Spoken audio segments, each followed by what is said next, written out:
has to be Cristiano Ronaldo. Sixers, if they play Boston first round, Celtics are a first round exit. Oh They're my going gosh, you are bye. insane. And all 4 games that they lost in the ALCS were in Houston, the only place that they were cheating. I Now, don't care. The same way he's been playing, it doesn't matter. If Sam Darnold has that coaching staff in that playbook, he's a better player. We saw it in the last 5 weeks of the NFL regular season last year, and we're going to see it this entire season. Hang on. Wait, Kawhi Leonard is just a tad better than LeBron James. After he won welcome the back to championship. Go Chat. Welcome back to another episode. We are on episode number 7. Welcome back to another episode of Go Chat. This is our 13th episode. Thank you all for supporting us. Continue to like, share, and subscribe on our YouTube, following our Instagram, interacting with our Instagram. We are going to jump in right into the GOAT of the number 13. This segment is sponsored by 1306 Sports. They're a sports company that broadcasts our podcast, and they have a bunch of other cool stuff on there. You know, Connor and Tommy write articles on their website. You should go check those out. And yeah, they sponsor this. They're a great company. We are happy for them to be sponsoring us. So let's jump right into it. Connor, who is the GOAT of the number 13? It is the only player in the NBA to score 100 points. Number 13, Wilt Chamberlain. He played 13 years in the NBA. He was a 13-time All-Star, a 7-time scoring title, a 10-time All-NBA, 4-time MVP. He's a 2-time NBA champ. His overall numbers are insane. He averaged, through his career, 30.1 points per game and over 22 rebounds per game. Those are just absolutely insane numbers, and he's the best 13, if not in basketball, in all of sports. Great choice, Connor. All right, Tommy, I'm going to swing it to you. Who's the GOAT of number 13? well, while Wilt's a very good pick, I have to go with one of my favorite players ever, Alex Rodriguez. I think he's one of the most talented baseball players of all time, easily. And, you know, obviously there's the question of how he got to those numbers with the steroids. But you look at, you know, the numbers that he put up prior to taking steroids, or when he says that he took them. But, you know, he had over 3,000 hits. He was only 4 home runs away from 700, 295 lifetime hitter, won a World Series with the Yankees in 2009. He just had all. I mean, his defense was outstanding. And I think he was one of the best shortstops to ever play baseball prior to shifting over to third base when he came over to the Yankees. So he was a tremendous defender. Obviously, one of the best pure hitters of all time. I mean, very rarely do you see somebody that hits both for average and for power. And he did easily. He won 3 MVPs. Just an outstanding player. So Alex Rodriguez, he's my GOAT, the number 13. Another great choice, Tommy. We actually talked about steroids in baseball and stuff like that in a previous episode. So go check that out if you haven't already. All right, Matt, who is your GOAT of number 13? I'm going to go with Alex, but a different Alex. I'm going to go with Alex Morgan. She is a 4-time CONCACAF Female Player of the Year, 2013, and NWSL champion, 2-time U.S. Women's Women's Athlete of the Year, and 3-time FIFA Women's World 11, which is like the best 11 in the international play, and a 2-time Women's World Champion, as we all know that I've talked about this before. She is kind of like, if I had to compare it to like one of the sports we would understand, I'd say she's like Kobe, because how influential she is to the sport and to women across the world, women soccer player fans across the world. She actually is the first woman to be on a FIFA cover. You guys played FIFA 16 with, she was on with Messi on the cover. But other than that, she's got 107 international goals, 169 caps. She's been amazing since day one. I mean, in 2011 World Cup, she was the youngest player on the U.S. team to score a goal and an assist in the World Cup final. I mean, she just came in, and she really just she came in, she fit right in, and ever since then she's been on fire. I mean, she scored 20+ goals and 20+ assists in 1 year, and the only other player to do that was Mia Hamm, who was an amazing soccer player. Yeah, I mean, if you guys think about last year around this time, the World Cup was going on. In the Thailand match, they won like 12-0. I can't remember, it was a lot, but she got 5 goals in that match. So, and she tied Michelle Akers for the most amount of goals in a game. So I'm going to go with Alex Morgan on the go to the 13. Great pick, Matt. Yeah, that's another great pick, but I have to agree with Connor. I'm going with Wilt Chamberlain for going number 13. I mean, this guy was an absolute beast, and it's kind of hard to say this. He played in such an early era, but he was so dominant. He was so athletic. He was so strong. I mean, he averaged 30 points a game. He averaged 50 points in a season one time. No other no other NBA player has come close to that. Also, he scored 100 points in the game. Kobe is second with 81, 19 points less. So, and he also won an assist championship in the 68 season, which is insane for a center. I don't think any other center has won an assist title. So you look at Wilt Chamberlain, what he's accomplished, and if he didn't have to play Bill Russell in that insane Celtics team every year, who knows how many championships he would have. Because, and I always wish that players from like NBA's past, we could like put them in even like the 80s or 90s, because it's kind of hard to compare them to today's athletes because how dominant they were. But the competition wasn't as good, and you could say the same about baseball with Babe Ruth and DiMaggio and all in any sport, right? So, but regardless of the era that Wilt Chamberlain played in, he was miles and miles ahead of everyone else. So that's why I have to go with him for the go to number 13. For sure. He was definitely a really good player. Everyone's go of the week. I mean, Connor and Mike agreed. And then Tommy also had A-Rod. Obviously, that's a homer pick for him. I mean, let's look at the background that he has in his room and all the other picks he's picked. But any last comments on these players? I guess I would just throw out one more who was a part of a very famous draft class in the NFL, and that's Dan Marino. He never did end up winning a Super Bowl, but he was just a great quarterback in Miami, and he was just a great quarterback. There's not much more to say other than that. One of the best throwers of the ball ever. You could throw Aaron Rodgers up there with him, but Dan Marino was something else. Too bad he couldn't win a championship. That fake spike play on the Jets, it kills me every time I see it. I know. You probably remember when you were alive, you watching it. It definitely killed you. All right. Any more, but I think they were all really good picks. Alex Morgan, a great player. I don't even follow soccer much, and I know that she's done a lot of things for the game of soccer and had a great career, so that's a great pick. And Wilt Chamberlain, it's hard to pick against him, but I had to go with my buddy A-Rod. Well, I do have to say he's great in the booth. I love watching him on TV. He might buy the Mets with J-Lo. Who knows? I know. And actually get a competent owner. Yeah, I think he would do a great job there. I mean, and he grew up a Mets fan too, so that would be nice. He'd want to bring a title back to them. So I think it would be a good fit, but we'll have to follow it for sure. I'm just not sure if they have the money. That's the only thing. Yeah, I mean, I think they could get an investor to go in with them. I mean, A-Rod and J-Lo, they have a ton of money, so. All right, well, let's swing it right into our next segment. We are going to be talking about who we think will win each NFL award for the 2020 season. Welcome back to Go Chat. We just had the go to number 13. If you skip that, go look back to it. It was a fun one. Tommy talked about A-Rod some more, which we love. But now we're going to move into the NFL award predictions.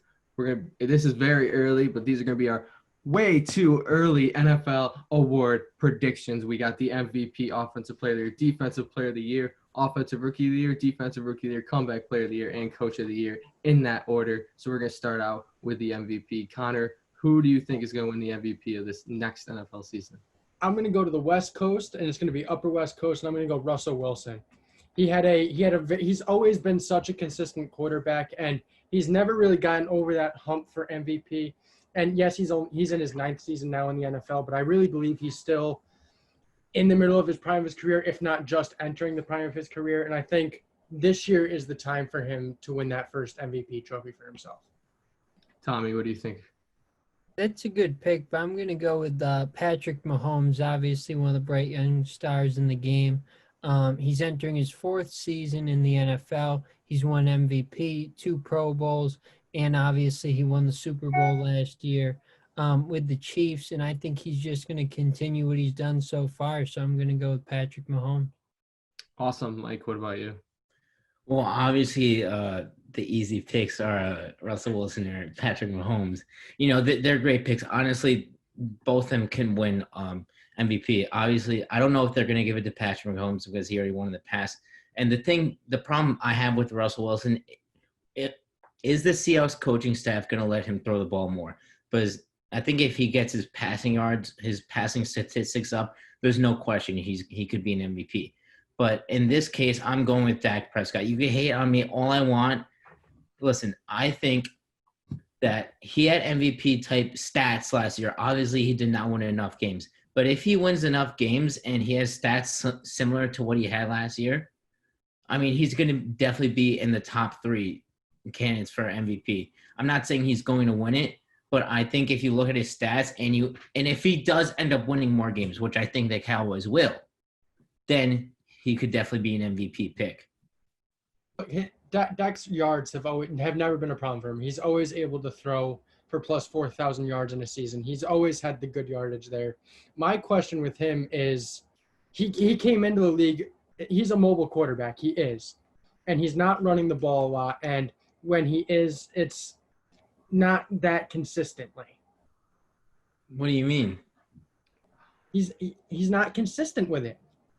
I mean, I think Dak Prescott is a great runner of the football. I mean, through his first 3 years, he had 6 rushing touchdowns each of his first 3 seasons. Last year, he had a bit of a down year, but he still had 3 rushing touchdowns and almost 300 rushing yards. So he's a really mobile quarterback, which I think allows him to get out of the pocket and be able to throw the ball. He's not a run-first quarterback. He's a pass-first quarterback.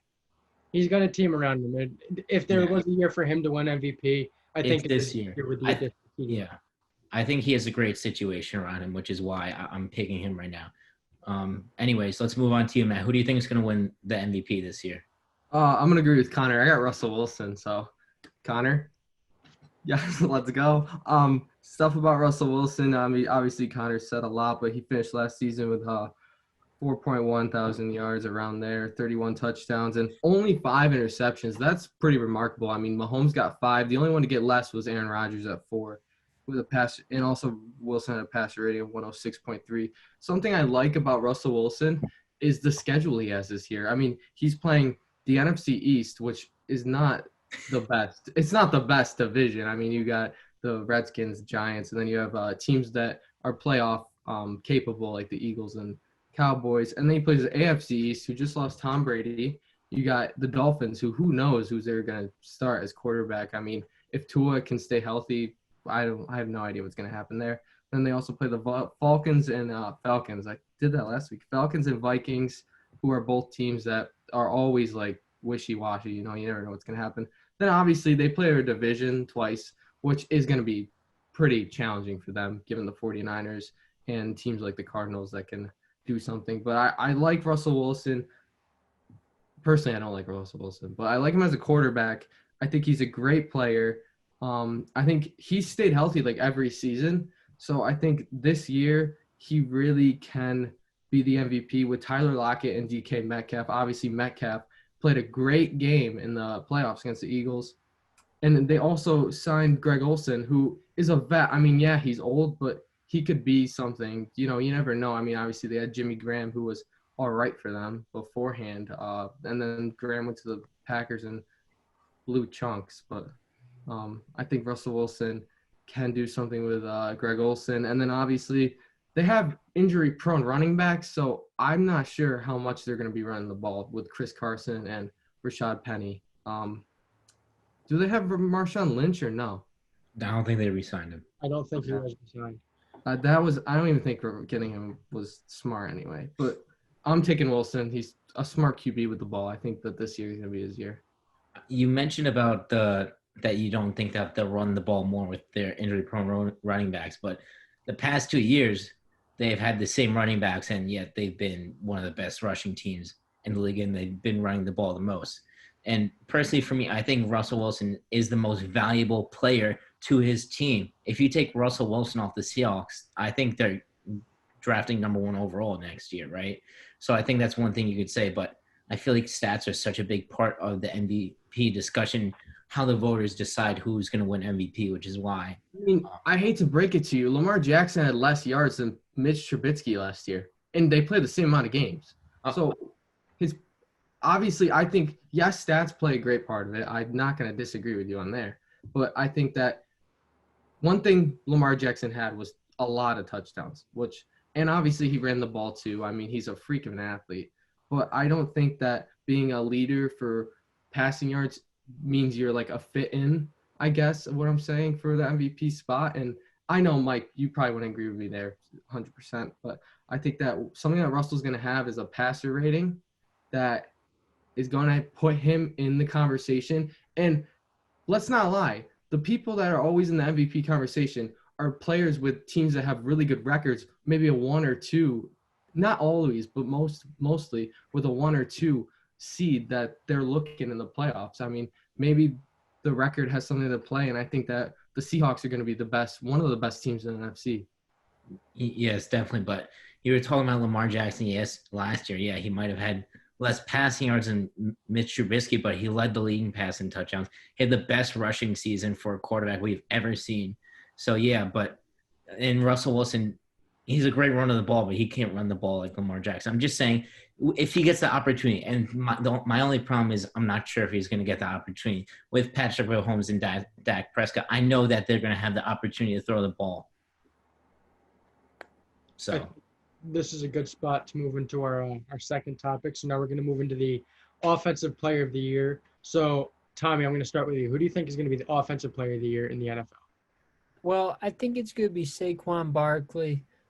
He's entering his 3rd season, I believe. He's been to a Pro Bowl already. He rushed for over 1,000 yards last year, and he's really improving. I just think you're going to continue to see him get better, and he's going to try to bring a championship back to New York. It's been a little while since they've won. So I think he's just going to keep improving, and yeah, I think that he's going to have a breakout year and win the Offensive Player of the Year. Matt, who's your pick?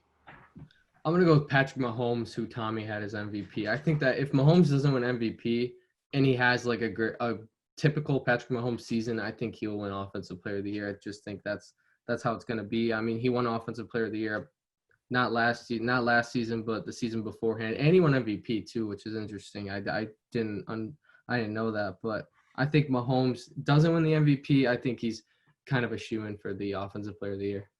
Mike? I'm going to have to go with Derrick Henry. You know, he finished last season really strong. He had a great playoff showing, and I think the Titans finally realized last year that Derrick Henry is the best runner of the ball in the whole league. He's 6'3", 6'4", like 220-plus pounds for a running back. That's insane. He has great speed, great quickness, and I think the Titans are finally going to give him an opportunity, which he did not have at the beginning of last season. So I think he'll rush for 1,600-plus yards, have 15-plus touchdowns, and maybe throw in a few receiving touchdowns in there too. So I'm going with Derrick Henry. Mike, I'm going to agree with you. I'm also going to say Derrick Henry. And you throw out all the stats, which are great. And the other thing that I just want to point out is he was only franchise tagged by the Titans. So he's looking for a big payday here. So he's going to want to show out and have that career season that everyone thinks he can have so that he can get that payday that we all know he deserves. So that's where I'm going to leave it at. And I have written down on my notes, I have one word for Derrick Henry, and that's dominant. And that's what I'm going to leave it at. I actually love the Derrick Henry pick. I was thinking of a running back myself, maybe. I like Saquon too, Tommy. I was thinking maybe McCaffrey can get there. I'm not sure that McCaffrey's going to have as great as a year that he did last year. And I think he was kind of snubbed for the Offensive Player of the Year last year. But Derrick Henry is a very good pick. The only thing that I'm not 100% sure. I mean, 2 seasons ago, he was kind of wishy-washy in the beginning of the year. And then he kind of had that breakout towards the end of the year, but the Titans didn't make the playoffs. But I think Derrick Henry can definitely be an Offensive Player of the Year. I'm just worried about if he's going to come out next season with what he ended with this season. I think with Ryan Tannehill being the premier quarterback there with less focus all about Marcus Mariota and him trying to, run the read option or get the ball down the field, and they're running a more balanced offense with Ryan Tannehill. I think that's what gave Derrick Henry the better opportunities towards the end of last season. And now with him being there full-time this year, I think that's what's going to bring Derrick Henry to that next level. And like I mentioned before, I just don't think that they had the opportunity. I think the Titans were forcing a split of carries between him and Deion Lewis. And I feel like a player like Derrick Henry, a running back like Derrick Henry, he tires the defense out. That's how he gets most of his yards. When you get throughout the game, I mean, it's really tiring to continuously tackle a running back like him. So I think if he gets 20 plus carries a game, which he will, the Titans saw how great he was last season. So as long as he gets those types of carries, he's going to put on huge numbers. For sure. I definitely think that could happen. Tommy, do you have any final thoughts for the Offensive Player of the Year? No, I agree with you guys. I think you have good picks too. And yeah, Patrick Mahomes, I think that is a really good pick, Matt, just because he won the MVP last year, obviously. You 2 know, years it's tough to repeat, but or wait, what did you say, 2 He won years? 2 years ago, but Okay, yeah. I'm sorry. But yeah, I think I think that's a good pick though. And I agree with you too, Mike and Connor. I think you have good picks as well. Yeah, for sure. Do you guys want to move on to the Defensive Player of the Year? All right. Defensive Player of the Year, Mike. I'm gonna start with you. Who do you think is going to win the Defensive Player of the Year? I think it's going to be an end rusher. I think it's going to be Nick Bosa of the 49ers. I think he had a great season last year, and his stats don't necessarily show for it. He did have a good season stats-wise last year, 9 sacks, 2 forced fumbles, but I think he was so disruptive, and I think if he finally puts together, finally getting towards the quarterback and finishing the play, then I think he'll be the Defensive Player of the Year. I think that's what he's improving on right now in the offseason, and it's going to show on the record books next year. For sure, great pick. Connor, what about you? I'm going to go with the Watt brother, and I'm going to go with the Watt brother that is in Pittsburgh. I'm going to go TJ Watt. Last year, he had an absolute breakout season. He had 14 and a half sacks, 30 quarterback hits, and 8 forced fumbles. 8 forced fumbles in 16 games. It's incredible. And I don't see any chance of him slowing down this year. Yeah, he's on a great Pittsburgh defense there, and he's getting to the quarterback, and they have a secondary who's picking off the quarterback if they're forcing throws. So TJ Watt, I think, is the obvious pick for me. Tommy, what do you think? Yeah, I like those picks too, but I'm going to go with Khalil Mack. He's been to 5 Pro Bowls, 308 career tackles, and, he's a very consistent player, so he's my pick for next year. I think he'll continue to do what he's done, and, he's my pick for Defensive Player of the Year. He's going to wreak some havoc on Aaron Rodgers. Yeah. Oh, my God. Not last year when he was getting doubled, but I'm going to agree with Connor yet again. TJ Watt. I love the Watt brothers just because they were Wisconsin products, but TJ Watt obviously had a great year last year. Like Connor said, 8 forced fumbles is unbelievable. I think that he's going to just get better from now on. I think he's going to wreak havoc on one of the best defenses in the NFL. So TJ Watt is my pick. I think TJ Watt is definitely the front runner right now. The reason I picked Nick Bosa, I just think that he's so talented, and they trade away DeForest Buckner to the Colts, so maybe that'll open up more opportunities for Nick Bosa. But we'll see what happens. And we also have to give a shout out, I think, to Stephon Gilmore, the reigning Defensive Player of the Year. In my opinion, still definitely the best defensive back in the league. So watch out for him. He might take another one. I do love that Nick Bosa pick, though. I mean, I am an Ohio State fan, so I remember watching him back in college along with his brother Joey. And I mean, they're freaks of nature getting to the quarterback. And if Nick Bosa can have another step up from the season that he had last year for San Francisco in that defense, it's going to be tough to stop.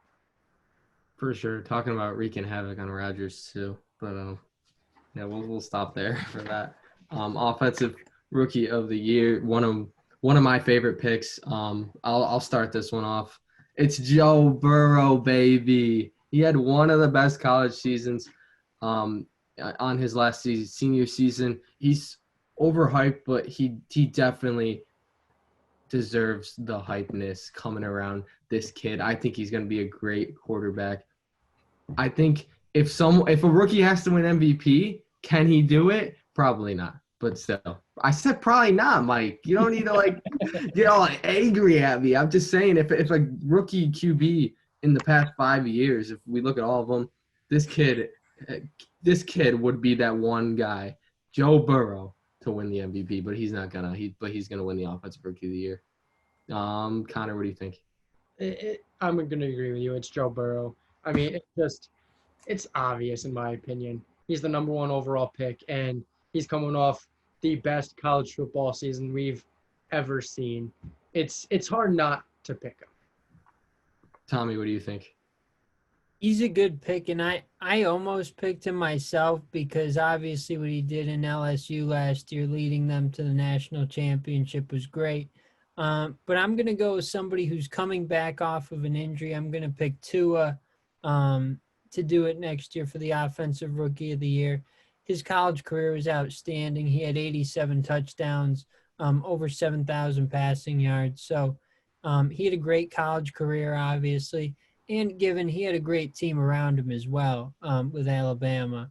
But, I think he'll be a difference maker there in Miami. Obviously, they've had some trouble. I almost said the Marlins, the Dolphins over recent years. But, yeah, I'm going to go with Tua, but I think that Joe Burrow is a great pick as well. Mike, what do you think? I'm going with Clyde Edwards-Helaire, running back for the Kansas City Chiefs. I feel like he's definitely the best pick here. I think they picked him in the first round for a reason. You don't spend that type of capital on a skill position player for you not to give them opportunity. The Chiefs' backfield is not very strong. They have Damon Williams. I don't think they re-signed LaShawn McCoy. And I just don't think the situation around Joe Burrow and even Tua is great. I mean, Clyde Edwards-Helaire has everything he needs in the world to succeed. He has the best quarterback in the league, a great offensive line, and he's going to get the opportunity. So I think it's definitely Clyde Edwards-Helaire. One player, call me Homer if you want. CeeDee Lamb could come in and sneak in if he gets the opportunity. I don't think he will, which is why I'm not picking him. There are many players above him who have the opportunity, but if he has the opportunity, he might be able to sneak in, but I'm not going to pick him. I'm going with Clyde Edwards-Helaire. Mike, I do love that pick. If I wasn't going to pick Joe Burrow, it was going to be Clyde Edwards-Helaire. I really think Kansas City got a huge steal out of him with a 32nd pick in the first round. And he's definitely going to bring a fire to the backfield. I remember a clip when Jamal Adams was still in college and he ran for Clemson. And he ran over Jamal Adams, which is not what most running backs can say in the NFL.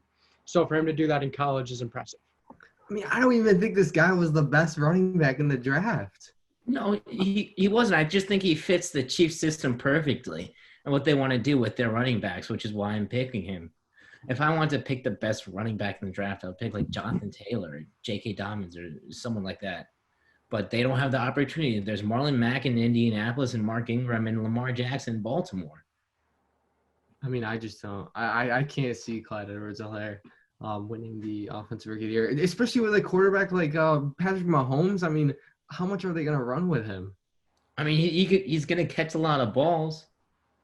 Yeah. I mean, with a quarterback like Patrick Mahomes, you could see them ahead in a lot of games, which will rely on the run game then. There you go. I mean, that's if Mahomes gets ahead. We'll see next year what happens. We'll see how many times Joe Burrow gets sacked next year on the Bengals team. He's not going to have that stacked LSU line. Baby, it's Joe Burrow.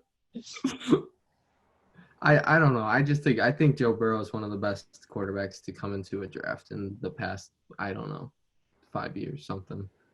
I mean, I haven't analyzed every draft in the past decade, but that's just my opinion. Call this a hot take if you want. If Tua wasn't injured, he should have been the number 1 pick if he was not injured. A good pick. I could see that. I mean, like, I just think Tua was injured. I think he just had. I just think he was more great, consistent over time.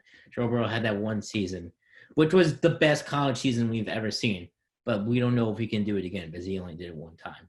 And I have faith in him. He's really good, but I'm just not sure. That would be really interesting to see if Tua wasn't hurt and they played LSU and all the rest of the teams, where they would be. But obviously, shoulda, woulda, coulda. the problem that I have with Tua is just if he's going to stay healthy, which I think he can, but who knows. Moving on to the defensive rookie of the year. Connor, who do you think is the defensive rookie of the year? I'm going to go with the Arizona Cardinals pick in Isaiah Simmons. He was a great linebacker for Clemson. They moved him all around. He was a linebacker. He could play a slot corner. He's crazy fast. He ran a great 40 time at the combine. And the one thing that he brought to Clemson was that explosive nature to a defense. And Arizona really hasn't had an explosive nature since a younger Patrick Peterson or a younger when Tyrann Mathieu was still there. So I think him bringing that explosive nature to the defense, and then you have the explosiveness of Kyler Murray and DeAndre Hopkins on the offense, that could feed well back into the defense. And I think he's going to have a really good season there in Arizona. Interesting take, Mike. What do you think? Obviously Isaiah Simmons is a great player, and he's really quick too. He had one of like the best 3-cone times at the combine as well. But I have to go with Chase Young. I think he was probably the most talented player in the whole draft last year. I mean, he absolutely wreaks havoc off the edge. I think he's getting 10+ sacks, 3+ forced fumbles for the Redskins. And, I hate that he's on the Redskins because, we play him 2 times a year, us, the Cowboys. Obviously I'm not part of the team, but the Cowboys play him 2 times a year. Chase Young is one of the best players we've ever seen come out of the draft in the past 10 years. I feel like the only player who can compare to him is Saquon coming into the league. Tommy, what do you think about the or Mike, do you want to finish? No, I mean, I'm just saying maybe Jeff Okudah, if he gets enough picks, he could compete, but I don't think that's going to happen.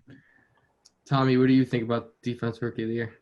Yeah, I'm going to agree with Mike on this one. I think Chase Young is going to win the Defensive Rookie of the Year. He had 68 tackles in his college career, over 40 tackles for a loss. And, I just think, Mike said best. I think that he's the one that's going to win. I think he's just the best defensive player that's coming out of this draft.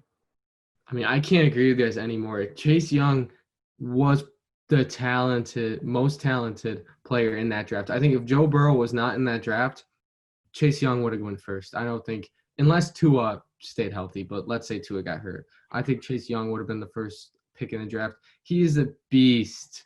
He is one guy that I liked watching, and I don't like Ohio State, and I liked watching him.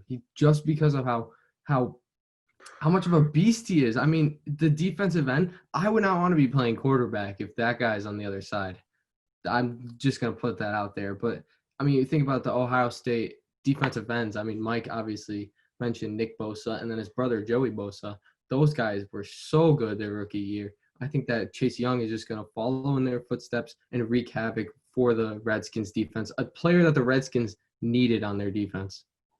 The only thing I'm going to say about Chase Young is I am an Ohio State fan, and I watched his entire season last year. And those great games that he had last year and a lot of his stats from last year were against teams like Temple and Maryland and Rutgers and teams like that, where when he got down to those Michigan games and the Big Ten championship game and then the game against Clemson, he was nowhere to be found.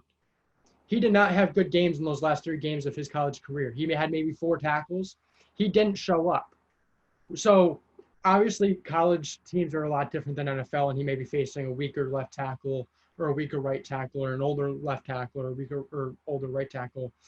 But the big thing that I had with Chase Young is those big games, he's not going to show up. At least he didn't in college. I mean, these defensive teams knew he was coming. I mean, don't you think that they could have, I don't know, like, I'm not like an NFL coach or college coach, but don't you think they could have planned for this for Chase Young? I mean, especially with like a team like Wisconsin or Michigan, they know that they're going to get most of their defense from this guy, and they're going to pressure Jack Cohn or whoever the Michigan's quarterback was. Then I think that they could have planned around that, and maybe that's why I'm not 100% sure that's why that Chase Young was kind of just not there, but that's something you could take into account. I mean, obviously NFL teams can do that too, so. Right. I can't say that they didn't plan for him or anything like that. The reason why Chase Young isn't on my board is because of his lack in big games. He's not even like close to Isaiah Simmons, you think? He was number 2. Okay. And if he had a bigger game against Clemson or in the Big Ten championship against Wisconsin, I think it would be a different story. And I would be vouching for Chase Young here, but I don't think it is. What do you think about Jeff Okuda? Jeff Okuda is a great talent. He's an absolute great talent, and he's gonna be great in Detroit. He's gonna fill in for Darius Slay, He's, obviously. he's going to be a very good corner in the league for years. Yeah, I think he could be one of the best in the next 5 years, probably. Do you guys want to move on to the next one? This one is honestly, in my opinion, probably the most interesting award every year. It's the Comeback Player of the Year, and obviously it just gets more interesting now that Gronk is back. I mean, I'm interested to see if anyone has him on this board. Mike, who do you think is going to be the Comeback Player of the Year? There's one player only who I'm looking at for this award, and it's Big Ben. I think I don't necessarily love him as a quarterback, especially with how often he gets injured. But I think if he can stay healthy, and the Steelers make the playoffs, which if Big Ben stays healthy, I think they will, was how great their defense played last year, and they were an 8-8 team last year without Big Ben, and with the likes of Mason Rudolph playing at quarterback. So I think if you throw Big Ben in there, he's gonna really boost that team, and the Steelers could be easily a 10-win team next year and make the playoffs, and that's just a shoo-in for Comeback Player of the Year. Tommy, what do you think? Yeah, well, you guys mentioned two people that I was thinking about as well, Big Ben and Gronk, but I went another direction. I went with J.J. Watt. He was hurt a little bit last year, and prior to the injury, he led the league in total pressures with 52, and he was playing great, but then he was injured, and he was able to come back for the postseason, but, he didn't play as well as he did prior to the injury.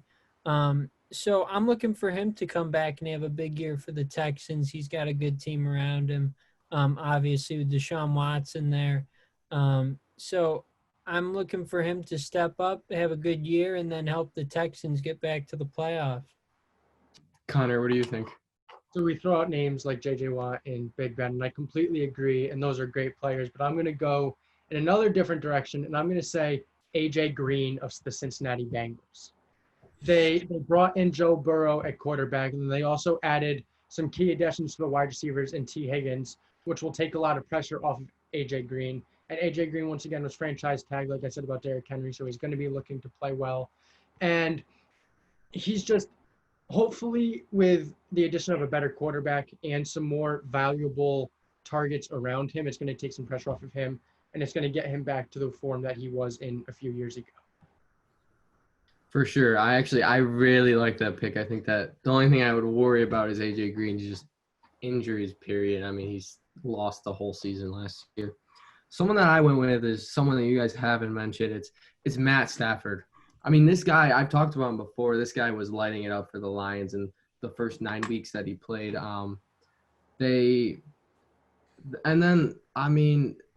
were a good record too. I mean, they tied Arizona, which was and then they lost to the Packers, but in a very close game. But I think Matt Stafford is a good quarterback. I think he's one of the most underrated quarterbacks, and that's coming from me, and he's in my division. So, and with the wide receiver they had, I think Kenny Golladay is a great wide receiver, also underrated, and Marvin Jones. And then also someone I like to look at is T.J. Hawkinson, who obviously didn't have the rookie year that the Lions hoped that he had. I mean, they did have David Blough throwing to David Blough, who was undrafted, I'm pretty sure, throwing to these wide receivers and tight ends. But I really like Hawkinson to have a breakout year at tight end. And then obviously they have Kerryon Johnson, and they also added DeAndre Swift, who I think is one of the best running backs. Now that we were talking about running backs beforehand with Clyde Edwards-Helaire, I think that DeAndre Swift is one of the best running backs in that draft. So I think that these pieces can help Matt Stafford around him. I don't think that the Lions are gonna slide into the playoffs. Maybe, I'm not sure. I just think that Matt Stafford is gonna have a great year coming back after that injury. I think these are all great picks, and each of these players have a great case with what you guys said, especially with AJ Green and JJ Watt, because they were hurt for the majority of the season. I think the reason I didn't think of Matt Stafford because he did play through like the first half of the season, but nonetheless, he's a great player. And I know you guys didn't mention him, but Rob Gronkowski, I personally don't think he has a chance to win comeback player of the year. I think he's over the hill. I saw that in his last year with the Patriots. He takes a year off. I mean, I don't know how much you're going to expect, especially because you have O.J. Howard and Cameron Brate still. I think both of them are better than Gronk at this point, especially O.J. Howard. I think the Bucs need to give O.J. Howard a chance. I'm not sure if they will, but I just don't think Gronk is going to win comeback player of the year. What do you guys think? I mean, what was Gronk doing? I mean, he was like chugging beers in the WWE, and he was on The Masked Singer. Like, I don't think that he's gonna be ready for this year, even though he has Tom Brady throwing to him. It's just not going to happen. I don't have much more to say than that. It's not. Tommy, what do you I think? agree. I mean, I don't know. How can you give somebody the comeback player of the year when they like went on vacation? Like he just took a year off. I mean, you got to give it to somebody who's like persevered a little bit. Like you said, he was on The Masked Singer. He wasn't injured. So yeah, you can't go with Gronk.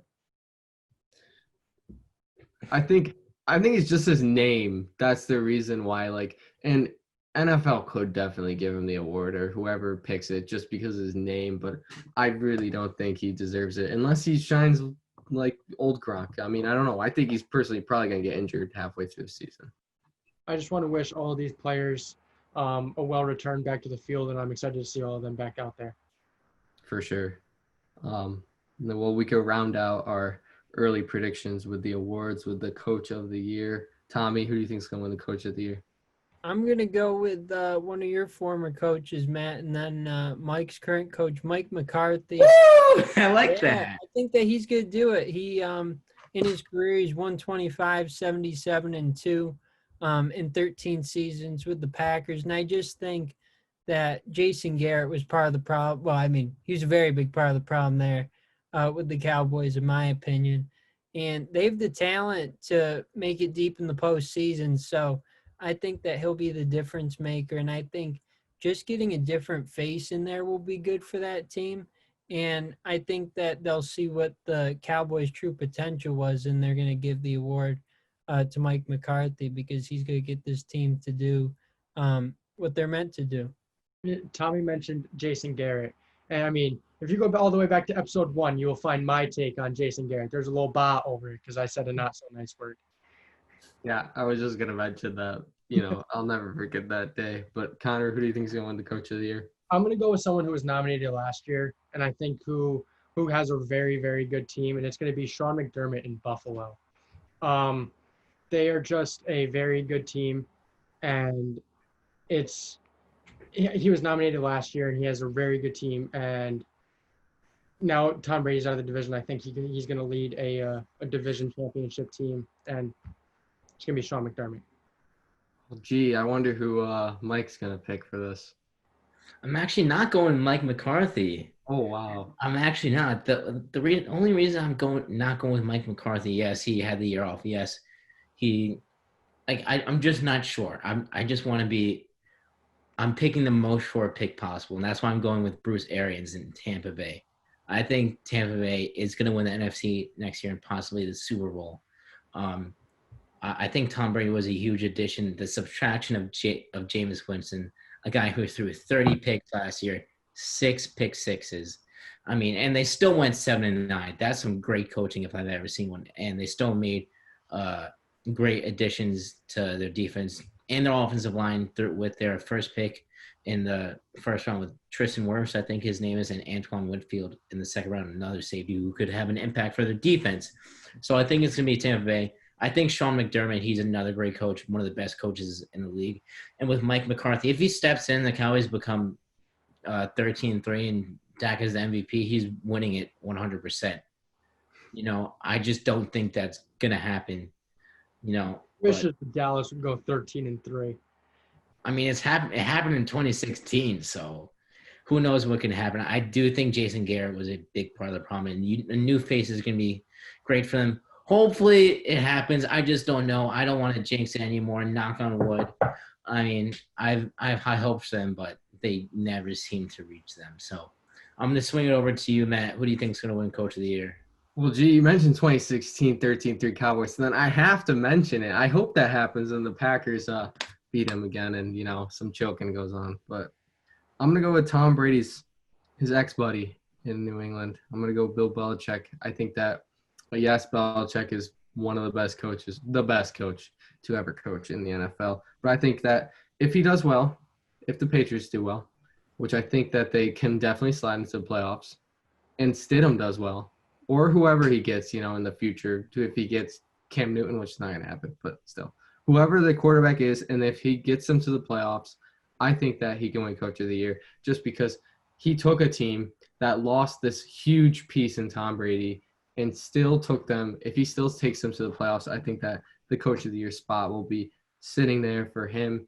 Nice seat for him, a nice cushion, like he's a king. That Coach of the Year award will go to him. I think if he makes it to the playoffs, that's remarkable. Just because how Connor thinks that – Connor, do you think Patriots are going to make it to the playoffs? No. Mike, do you think the Patriots are going to make it to the playoffs? I don't think so either. So if Bill Belichick pushes the Patriots into playoffs, even if it's a 9-7, 10-6 record, their roster, especially offensively, isn't that talented. So he definitely could win it. Yeah, that's why I have him set in for the Coach of the Year. I just don't think it's going to happen, which is why I didn't pick him. We'll see. I'm taking a huge jump for this to think that Belichick's going to win it, and obviously Patriots slide into the playoffs. It's just the Patriots.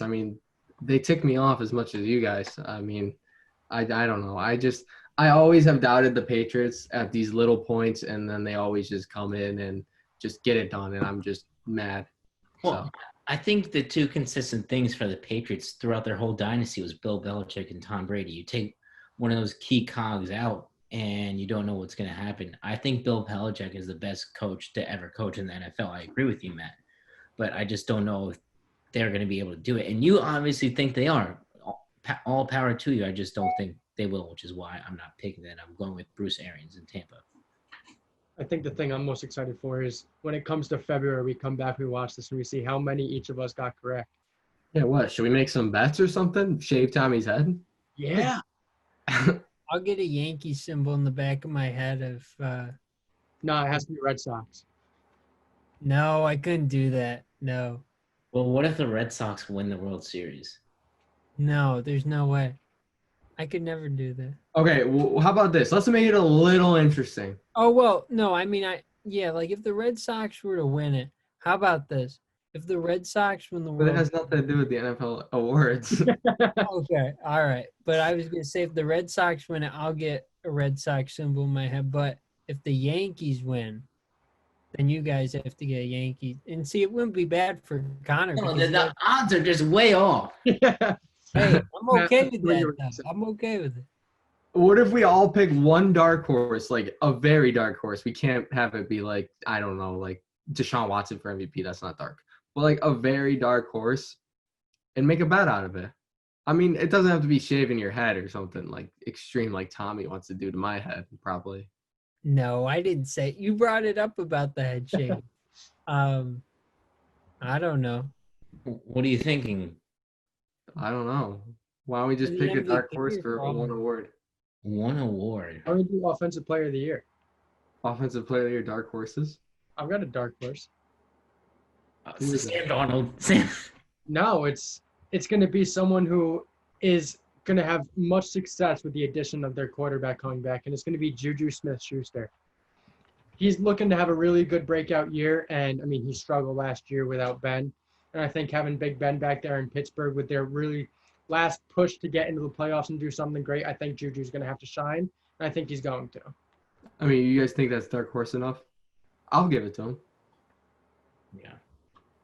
Right off the top of my head, I can't think of any necessarily dark horses, but I'm gonna have to go with Brandon Cooks in Houston. He got traded from the Rams, and I think he's really talented. I don't think he had a good opportunity on LA, even in New England necessarily. So Will Fuller, he gets hurt a lot. I think Brandon Cooks is going to have the opportunity to shine. And watch, when he lights it up for Houston, as long as he can stay healthy, and Houston designs makes him their number one receiver. They're DeAndre Hopkins. I think he could definitely go for Offensive Player of the Year. I'm going to go with a very, very dark horse. I mean, it probably won't happen. Drew Lock with the Denver Broncos. Jerry Jeudy and Cortland Sutton. I mean, it could be the spice it up, you know. They also drafted that slot receiver from Penn State. I forgot his name. Oh, yeah, KJ Hamler. KJ Hamler. I thought I was about to say KJ Hamler, but whatever. So I think he could be a dark horse, whether we do it better or not. We don't have Who's your pick? It's pretty tough. I'm going to go Daniel Jones. I don't know. I mean, you know me. I don't follow football too much, but, you know, he's doing good things with the Giants. I think he's helping getting them back to where they want to be. So, you know, he's obviously the long shot, but I'm going to pick him. All right. I think that probably is the darkest horse, but it's like Drew Lock too. So I think that wraps up. Very interesting. We're going to come back. And if Drew Lock is the Offensive Player of the Year, you guys got to give me like $1 million. All right. Okay. Merch link in bio, baby. Yeah. yeah. We need to get money somehow, right? Yeah. We will be back with our signature segment, Go to the Week. Welcome back. We just had a great debate about our way too early NFL award predictions. We are now going to go into our signature segment here, the Go to the Week. The leaderboard is up now, and you will see that me, Tommy, and Mike now all do have 2 Go to the Weeks, as Mike did win last week. Matt, what's going on? I don't want to talk about it. All right. Well, I'm going to start with you, Matt. Who is going to be this week's Go to the Week? Maybe it's a winner. I don't know. Are you guys paying people to vote for you? No. No. Fans love us. Tommy, we know you are. You know you're calling the dugout like the Yankees or whatever they're doing. No, I'm not a cheater. And neither are the Yankees. That guy sounded they're Okay. cheaters. They're not. My Go to the Week is Rose Lavelle. If you guys didn't know, which I probably should have touched on earlier, is the NWSL came back yesterday. It's the first team sport in America to come back, and North Carolina Courage won 2-1 against the Portland Thorns in the earlier game, and then the later game, the Washington Spirit beat the Chicago Red Stars 2-1, and that's why I'm picking Rose Lavelle, who plays for Washington Spirit. She scored in the 8th minute right away, early over the Red Stars, which is a very talented team led out by Julie Ertz and the JJ Watt's wife, whatever her name is. I can't remember her name off the top of my head, but she also made a huge impact throughout. I mean, this midfielder is one of the fastest midfielders. She's also on the U.S. Women's National Team, if you guys didn't know, but she made a huge impact for the game last night, and she probably should have had another goal, but that's something to talk about at another time. So my Rose Lavelle is my Go of the Week. Tommy, Go to the Week. Yeah, that was a good pick, Matt, but I'm going to have to go with Major League Baseball. You know, they're coming back. They're finally able to come to an agreement. We talked about this in depth in our last episode about the whole Major League Baseball situation, but, you know, it wasn't good. The sport was in jeopardy of canceling their season due to financial reasons, and obviously they still have to be a little concerned about the virus. You know, if it's going to allow them to play, but that's a different issue. They were able to come to an agreement, at least get a plan in place, set a schedule. They haven't released the schedule yet, but one of the first games is going to be Yankees Nationals, Cole versus Scherzer. I know we're excited for that. So Nats win. What? Nats win. Easy. No, definitely not. Cole's going to throw a no-hitter in the first start as a Yankee. All right, move on. Let's move on. Tommy's. Yeah, Mike, you know, Mike, they're who's my Go to the Week? I'm going with Solomon Thomas, defensive end for the 49ers. Obviously, there's no football, but what he did, he bought his dad a brand new Tesla. His dad was driving the same car since Solomon Thomas was in 4th grade. He's in his mid-20s now. So I think it was a really noble act for him to pay it forward to his dad and get him a new car, which he obviously really needed. What do you think, Connor? Who's your Go to the Week? I'm going to go with baseball columnist Jeff Passan. He was really big on getting all the reports out about baseball coming back, and especially through these last 2 weeks, leading up to especially this week. He appeared on Scott Van Pelt Sports Center every night, and just gave the cold hard facts about what baseball was talking about, the players' union, the owners, everyone's sides and everything, and he just really did a great job of reporting it. So, with baseball coming back, I think he did a really good job, and Jeff Passan is going to be my go to the week. Good pick. Other than that, wraps up our 13th episode. We have a fun one for you guys, the 14th episode on Thursday. We are going to be interviewing former Syracuse kicker Cole Murphy. Thank you, Tommy, for setting that up for us. Should be a good one. If you guys have any ideas of questions to ask him, let us know. I'm sure we'll be reaching out on our Instagram. Our handle is there now, and our personal handles are here now too. But other than that, like, comment, subscribe as always. What are you guys' last minute thoughts? Subway Series opener should have happened. I don't care about the stupid Nats. It should have been Mets, Yankees, Cole DeGrom. That would have been the best opener. Gotta respect the champs. What Mike is saying, he just wants the Mets to start off 0-1 in another season. I mean, no, Respect the Mets champs. won like 9 out of their past 10 openers, so I think our chances would have been great. Yeah, but usually you're not playing the New York Yankees, the best team. No big deal. Yeah, no, I'll tell you why they did it, Mike. Cole's going to have the butterflies in his first start as a Yankee. No, he's not. They wanted to have the defending champs against the best team in baseball. And you know what? The New York Mets, they just didn't qualify talent-wise to be in that first game. Wait, I mean, the Dodgers aren't playing the Nats. I don't know what you're talking about, best team. yeah, wait. The Nats are the best team, so what's going on there? They can't play. They can't play themselves. They can't play themselves. Okay, that's it. Go Chat's over. Well, thank you for listening, everybody. Another good episode. And I'm ready for July 23rd. See you next time.